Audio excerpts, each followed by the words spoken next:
July August গণহত্যার অভিযোগে গ্রেফতার সাবেক মন্ত্রী প্রতিমন্ত্রী সহ ১৬ আসামিকে ইন্টারন্যাশনাল ক্রাইমস ট্রাইব্যুনালে হাজির করা হবে আজ।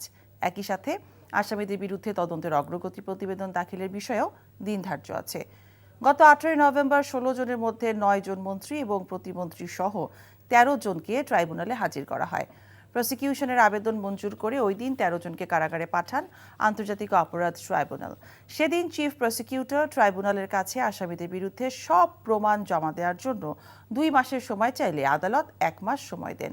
আসামিরা হলেন আওয়ামী লীগ সরকারের সাবেক মন্ত্রী আনিসুল হক, ফারুক খান, ডাক্তার দীপু মনি, আব্দুর রাজ্জাক, শাহজাহান খান, গোলাম দস্তগীর গাজী, আমির হোসেন আমু, কামরুল ইসলাম, ওয়ার্কার্স পার্টির সভাপতি রাশেদ খান মেনন, জাসদ সভাপতি হাসানুল হক ইনু, সাবেক প্রধানমন্ত্রীর উপদেষ্টা তৌফিক ইলাহি চৌধুরী এবং সালমান এফ রহমান, সাবেক প্রতিমন্ত্রী কামাল আহমেদ মজুমদার ও জুনায়েদ আহমেদ পলক, আপিল বিভাগের সাবেক বিচারপতি AHM শামসুদ্দিন চৌধুরী মানিক এবং সাবেক স্বরাষ্ট্র সচিব জাহাঙ্গীর আলম।